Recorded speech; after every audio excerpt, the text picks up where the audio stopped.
this video is going to kind of highlight a couple things. So last week's video, I alluded to some of the upcoming training, some of the things I'm excited about in that training. And one of the things I said was the nutrition is really interesting to me right now. As you know, I coach people with their nutrition for a living. Now, this video is going to dive more into that at depth. So in today's video, you can expect, I'm going to show you what a grocery haul looked like. That's actually the groceries I've been eating this week. So you'll see how much I spent on those groceries and also kind of my methodology around buying groceries, especially everything I think of for at least getting food is from the bang for your buck lens. We're going to dive into food. We'll dive into the cost of that food. I'll show you some of those meals I've been eating, and I will give you near the end of the video, I'll show you an update in my progress photos. As of this week, I'm approximately averaging between 192 to 194 pounds. So I'm down about 5 pounds since I've started cutting. I'll show you a snapshot of what my average calories, my average macros were this week. And we will dive in a little bit more to kind of a couple of my staple meals, because every day, like, it's been getting easier and easier now to do this now that it's like week 3, just because I've kind of started eating a lot of the same foods to take my mind off the thought fatigue of, oh, what am I going to make. It's like, if you guys are into business, people like Steve Jobs made it famous where they would wear the same shirt every day, like a black turtleneck. And then these tech guys, Zuckerberg, all these guys now, they might do that because they're like, okay, it's one less decision I need to make in the morning. Now I can save that brain power for something else. Because there's always going to be a bandwidth constraint. What about $200, maybe $160, give or take, gets you in Alberta, Canada? Let me show you. So I went to Dollarama firsthand. So you can see here. And you can see I got rice cakes, some laundry spray, spaghetti, some different pastas to try, different microwave rices. These are like quick carbs is the idea.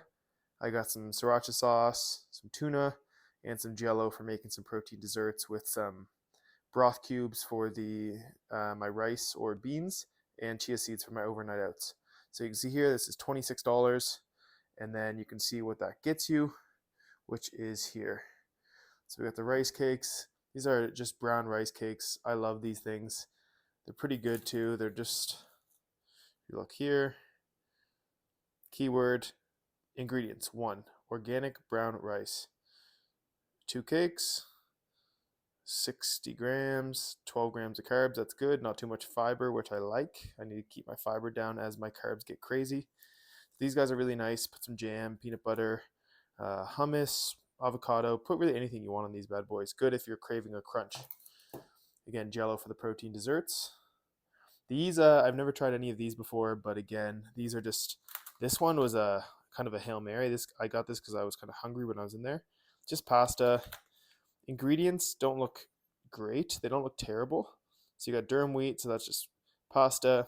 Obviously, you'll see ingredient number 4 there, vegetable oil. Don't love that, but could be worse, all things considered. This is what I was looking at. 240 calories, 44 grams of carbs, some fats in there, some sodium. This could be good if I'm really in a pinch and really hungry. Just straight up instant basmati rice, nothing in it. There is a little bit of oil in there, which again, most of these foods are going to get a little bit of oil. I'm not going to be really dogmatic about that, guys, but some pasta, again, straight up carbs. This makes rice and beans and stuff taste better. I usually cook it in my pressure cooker. And then chia seeds for the overnight oats, and some laundry stain remover just for when I'm doing laundry. So yeah, this is $26 worth of food, and this is part 1. So for the Superstore order, as you'll see here, Real Canadian Superstore, we got about $117 worth of groceries here, and we have a little bit of everything really. Some Greek yogurt, 3.5 kilograms of blueberries, about 2 kilograms of green beans, almond milk, apples, potatoes, 3 pounds of mandarins, bananas, asparagus, ground beef, lean. I would have liked for this to be Would like this to be extra lean, but it is what it is. I'll rinse it after. So as you guys know, you might not know, I'm in contest prep right now, so I'm trying to get down to at about another 13 or 14 pounds. I weighed it at 193 this morning. 180 is a happier, skinnier Liam out on the race course. But yeah, this bag weighed an absolute shit ton. This was like a heavy farmer's carry walking out of the store waddling. So the way my brain works with food is I go in, I'm like, okay, I need to eat about a gram of protein per pound. So this is a kilogram chicken. This is $10. It's almost impossible to beat this. I know they pump this with shit, but in this economy, don't care. And they taste awesome. We got a kilo and a half of ground beef, so over 3 pounds. And then we got 2 things of Greek yogurt. I've been taking in a lot of whey protein, so sometimes I get the lactose free. Don't know if it really makes a difference, but these are $5 each. So these are good bang for your buck. Any of you out there that don't know this, Greek yogurt is the shit. So there should be almost no ingredients in this. You see how it's just 3 ingredients? There's not like, if like sugar is the second ingredient in your yogurt, that's dessert, that's not yogurt. I mean, it's still good. I still eat the other yogurt, but not as a staple. But then you go here, see this 100 calories?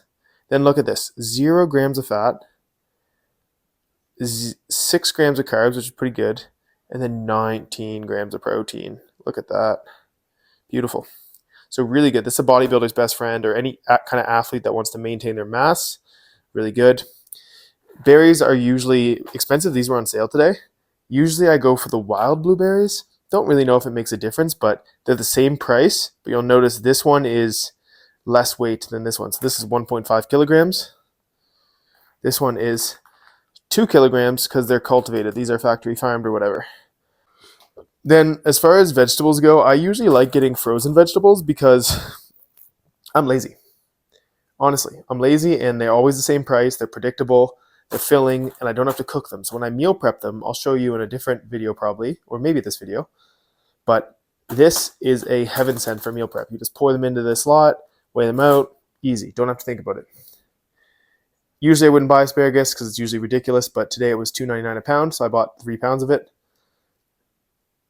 Plus roasted asparagus is kind of the shit. Potatoes, it's hard to beat them. They're such good bang for your buck. I also have rice and beans that I usually have as like my main carb sources, and oats. So those 3 plus potatoes. And then as far as the milk goes, I'm not always an almond milk guy, but again, I've been taking in a lot of whey protein. So I'm kind of limiting my amount of like dairy milk, Greek yogurt, and whey. I find if I have all 3, sometimes it bothers me.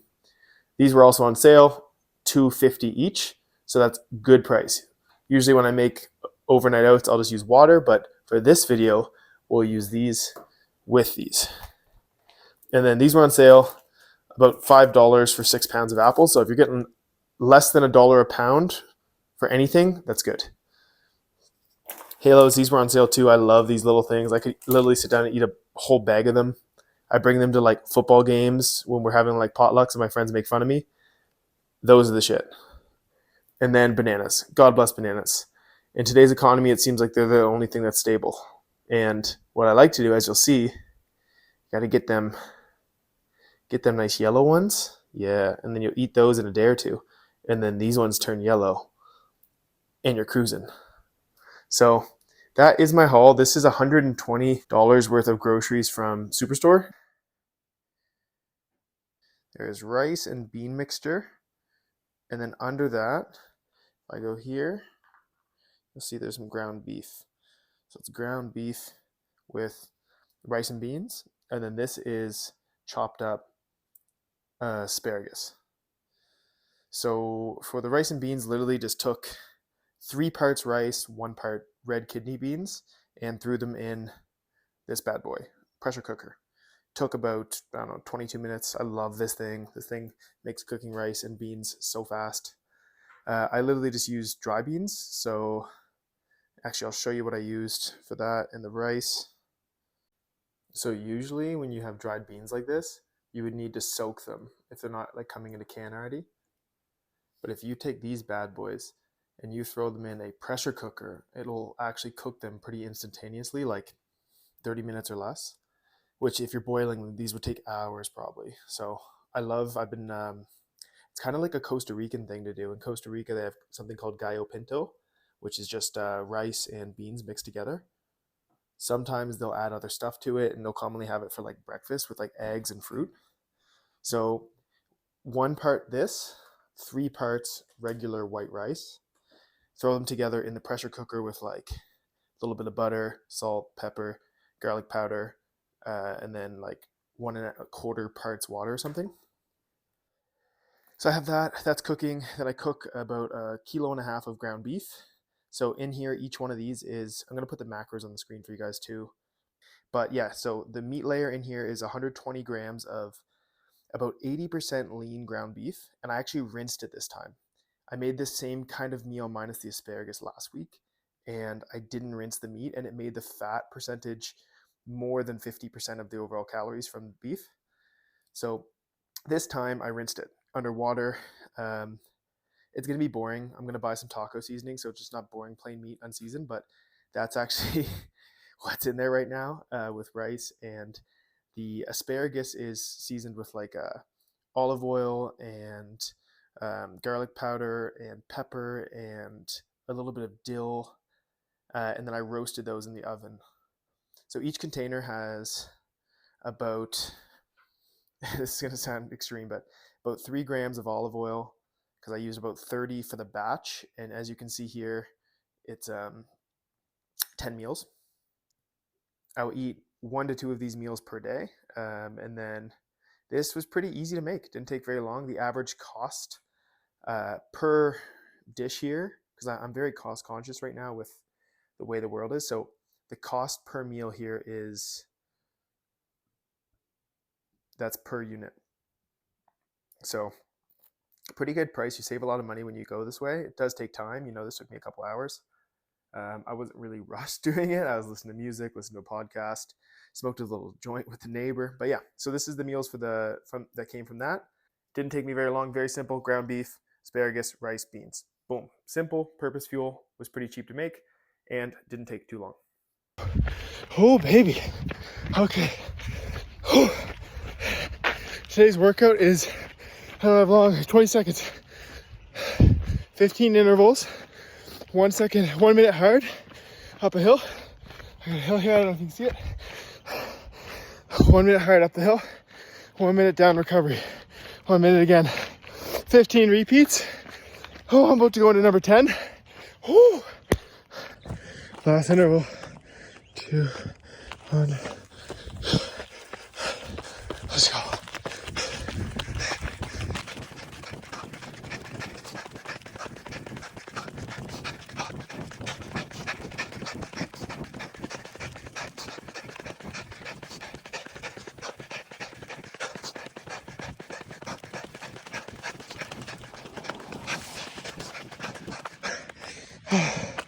Done.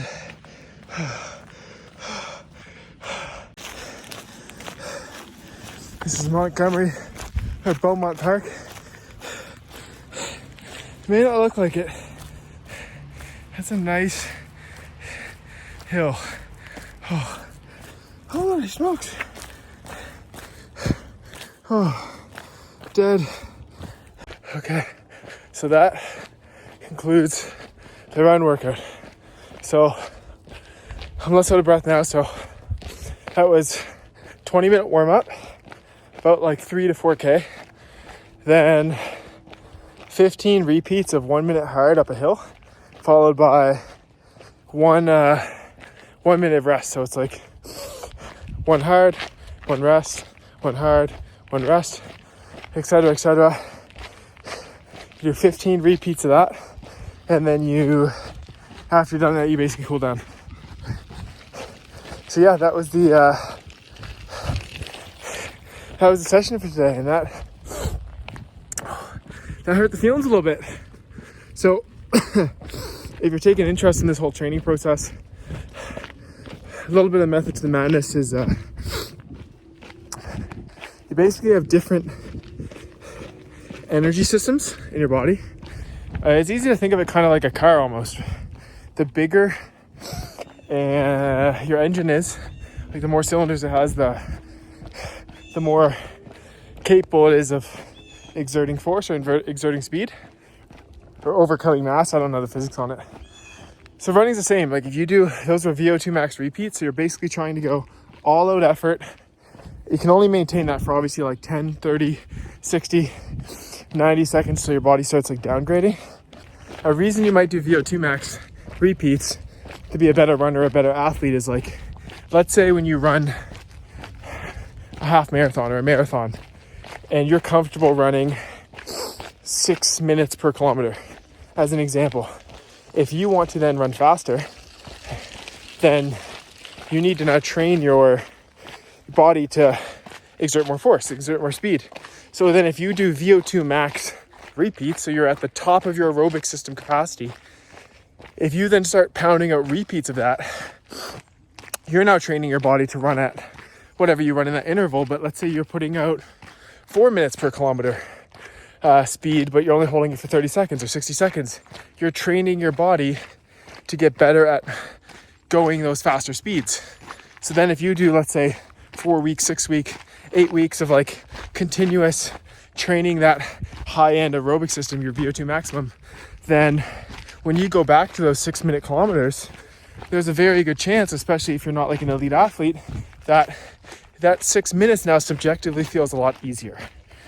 So the way I interpret my training right now, because my coach designs it, is I'm comfortable running a 5 or 5:15 or a 5 minute 30 kilometer, no problem. I'll run ultras at that or something like that, you know, maybe 6 minutes. But to qualify for the Boston Marathon, which is the goal this year, I'm gonna have to hold about a 4:10 or a 4:05 per kilometer, and that is very uncomfortable for me. So the idea is to purposely add in a bunch of sessions that stress my body to then not just go 4 minutes, 4:05 or 4:10 per kilometer, but now it's like, can you hold 3 minutes per kilometer? Or can you hold 4.5 minutes per kilometer up a big hill? That's the question, right? So yeah, that was 20 minutes warm up, 15 repeats of 1 minute hard up a hill, followed by 1 minute of walking down that hill. You naturally end up climbing the hill, so I might need to find a longer hill, and then it's 10 minutes of cool down, relatively easy. I might tack on a little extra mileage just because it's a nice day. Might go for a run around the river, but yeah, that's the workout for today. And yeah, first really, really sunny day in Calgary for 2024. Woohoo! It's 17 degrees and sunny, baby. Let's go. That's it for today's video. Hope you enjoyed the meal prep and a little bit of the food, a little bit of the methodology behind the madness there, and a little bit of clips from my training in my VO2 Max workouts. So if there's anything you want to see in future videos here, please do me a favor, do yourself a favor, comment below. I will try my best to get down there and reply and, you know, make these videos as valuable as possible for you guys. That's it for now. Have a good day.